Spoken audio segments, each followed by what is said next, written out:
Iniwan at pinagpalit sa iba ng mister. Ang misis na pumangit ang mukha dahil sa aksidente, pagsisisihan niya pala ang naging desisyon. Magandang araw sa iyo, kaibigan. Isa na namang kwento ang nais kong ibahagi sa inyo na tiyak na kapupulutan natin ang aral at kukurot sa ating mga puso. Kaibigan, kung hindi ka pa nakasubscribe sa aking munting channel ay subscribe mo na yan. Simulan na natin ang kwento.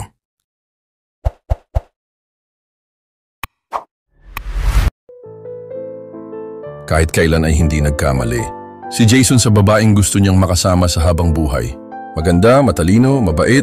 Lahat ng katangian na hinahangad niya sa magiging asawa ay taglay na ni Belinda. Lalaki, tinatanggap mo ba na maging asawa? Ang babaeng ito, tanong ng pari kay Jason. Opo padre, tinatanggap ko po. Sagot niya. Pagkatapos nilang may kasal ay pumunta agad sila sa kanilang honeymoon at ang lugar kung saan nila pagsasaluhan. Ang unang gabi bilang mag-asawa ay sa bagong bahay na matagal na pinaghandaan ni Jason para kay Belinda. Would you believe, sweetheart? Wala ni kasing na ibinigay sina mama at papa sa pagpupundor ng bahay at lupa na ito nagmula lahat yan sa sahod, co-allowance at paminsan. Minsan mga sidelines sa pag-aahent ng kotse. Sabi niya, napamangha naman ang misis niya. Talaga naku, salamat sweetheart. Napakaganda ng bahay natin. Kaya pala napakahigpit mo sa pera. Yun naman pala ay may pinaglaanan ka, tuwang-tuwang sabi nito.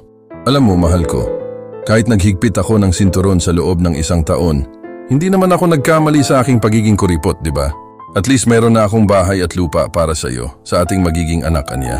Yes, my love, and you're great for that. Pagsang-ayon ni Belinda sabay yakap sa kanya, sa loob ng ilang taon nilang pagsasama bilang mag-asawa, ay naging isang magaling at responsableng Mr. Atama si Jason sa kanyang misis at sa naging anak nila. Ang bilis ng panahon, kailan lang ay baby pa si Sammy. Pero ngayon ay ipapalista na natin siya sa eskwela, mabuti, kaya'y mag-resign na ako sa trabaho ko sa opisina at magtayo na lang tayo ng negosyo. Higit na malaki ang panhik ng pera sa atin. Kung magkakagayon, malaki na naman ang ipon natin sa bangko, di ba? Gamitin natin doon. Wika ng lalaki sa misis, ikaw ang bahala.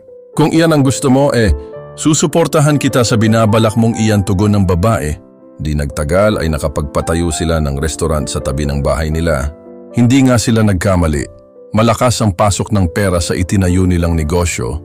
Malaki ang kita natin sa restaurant, sweetheart. Madali nating mababawi ang nailabas nating pera. Tuwang-tuwang sabi ni Jason. Iyan naman talaga ang inaasahan nating kita. Di ba pwede na nating itabi kahit ang kalahati para sa pagkukulihiyo ni Sammy? Sabi ng Belinda, akala ng mag-asawa ay tuloy-tuloy na ang swerte at kaligayahan nila. Hanggang sa dumating ang di inaasahang pangyayari, nagiging bal sa kanila. Isang araw, isang tawag ang sumalubong kay Jason. Hello, ito nga ang Mr. ni Belinda Ramos, bakit po? Tanong niya sa kabilang linya. Pumunta po kayo rito sa ospital. Na-aksidente po ang asawa niyo, sambit ng kausap. Nagmamadali siyang pumunta sa ospital na sinabi ng nagmagandang loob na nagdala sa asawa niya ron. Na-aksidente si Belinda habang patungo sa eskwela ng kanilang anak upang sunduin nang mabangga ng isang humaharurot na jeep. Pagpasok niya sa kwarto, ay bumungad agad. Kay Jason ang asawa na punong-puno ng benda ang mukha. Don't worry, ligtas na ang misis mo, sabi ng doktor na naroon. Nakaligtas nga ang asawa niya. Pero laking gulat niya nang matuklasang hindi na ito ang dating Belinda na pinakasalan niya dahil hindi sigaw ng babae nang tanggalin ng doktor ang benda sa mukha. Nito lumantad sa kanila ang napakalaking tahi sa mukha ni Belinda. Dahil sa aksidente ay napuruhan ang magandang mukha ng babae. Laking panlulumo ni Jason nang makita na malayang malayo na ang mukha ng kanyang asawa sa dating mukha.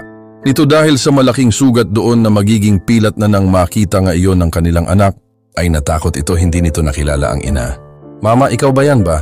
Bakit ang pangit mo na andito, walang nagawa si Belinda, kundi ang umiyak na lang? Hindi niya inasahan na katatakutan siya ng sariling anak? Kinausap ni Jason ang doktor. Kung may posibilidad na bumalik pa sa dati ang mukha ng asawa, may lunas pa, di ba? Doc, plastic surgery. Sabi niya pwede maisla ng pinsala ng mukha niya. Maghanda ka ng malaking halaga para sa surgery? Sagot ng doktor. Malaking halaga, halos kasing laki ng inimpok ni Jason mula noon hanggang sa kasalukuyan ang kailangan para sa plastic surgery. Saan siya kukuha ng ganong kalaking pera? Kulang na ang ipon nilang mag-asawa para sa operasyon, pati ang bahay at lupa ay kailangang maipagbili para maipandagdag sa surgery. Diyos ko po, sambit niya sa isip. Ilang gabi niyang inisip ang tungkol doon. Tama nga bang ipagbili niya ang lahat ng kanyang naipundar Para lang sa operasyon ng asawa, babalik nga ang ganda ni Belinda. Ang kapalit naman noon ay ang paghihikahos nila. Kaya napagdesisyonan niya na mag-ipon na lamang tayo, sweetheart, para sa iyong pagpa-plastic surgery. Madali namang magtabi ng pera, pero mahirap na magpundar ulit. Sana maunawaan mo ako. Paliwanag niya sa misis. Nauunawaan ko? Mahal ko? Maghihintay na lamang akong makaipon tayo ng sapat na halaga. Ayos lang naman ako tugon ito handang maghintay si Belinda. Pero sa kamalasan ay si Jason ang nainip na muling masilayan.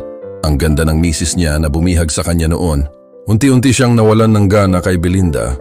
Hindi na nga niya ito niyayakap at hinahalikan. Kapag magkatabi sila sa kama, ay palagi siyang nakatalikod dito. Pag natutulog sila ayaw niyang makita ang pangit nitong mukha. Dinagtagal ay binigyang lunas ni Jason ang kanyang pagkainip at nagawa niyang, "Mambabae, bago ka pala dito, bakit mo naman pinasok ang trabahong ito?" Tanong niya sa babaeng bayaran na nakilala niya nang magpunta siya sa club. Si Alicia, kailangan kasi parehong mangmang ang aking mga magulang at kailangang makapag-aral ang aking mga kapatid. Isa pa, hanggang table lang naman ako di pares ng iba dyan. Sagot nito, maganda si Alicia. Kasing ganda ni Belinda noon, matalino ring kausap ang babae. Marahil kung nakumpleto nito ang pag-aaral ay higit pa itong matalino kaysa sa asawa niya. Mabait din siya, nababakas sa kanyang mga mata. Bulong niya sa sarili, mabilis na nahulog ang loob niya sa babae hanggang sa nagkaroon sila ng lihim na relasyon na humantong sa napatunayan mo sa akin na ikaw ay malinis, ako pala ang nakauna sa iyo. Wika ni Jason pagkatapos na may mangyari sa kanila ni Alicia sa motel. Sabi ko sa iyo, ever been kissed? Never been touched pa ako. Nagtuloy-tuloy ang pagkahumaling si Jason kay Alicia. Kaya hindi niya namalayan na napapabayaan na niya si Belinda. Ano ang nangyari sa iyo? Jason, bakit isang linggo kang hindi umuwi? Nag-aalalang tanong nito. Ngunit hindi niya iyon sinagot, sa halip ay tinalikuran lang niya ang asawa. Kaya nagbago ka na, Jason, hindi ka na gaya ng dati? Dahil bakoy hindi na naituloy ni Belinda ang sasabihin sa isip. Dahil hindi na niya napigilan ang mga luhang damaloy sa kanyang mga mata. Tama ang hinala ni Belinda, di na nangagaya ng dati dahil ang kapalit nga niya sa puso ni Jason ay si Alicia na ngayon sa bahay na ng babae tumira. Si Jason at dumating din sa punto na pati anak nila ni Belinda ay isinama niya roon. Parang awa mo na huwag mong dalhin ang anak ko. Pakiusap ni Belinda sa kanya.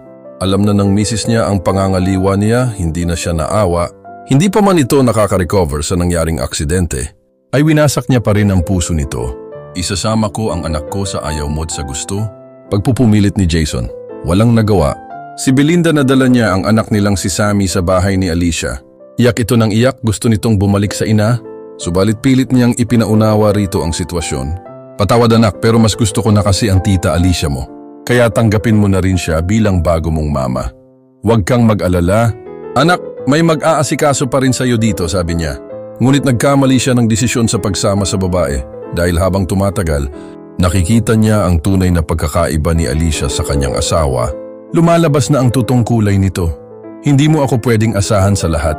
Nang tungkulin dito sa bahay, mapera ka, bakit di ka kumuha ng katulong?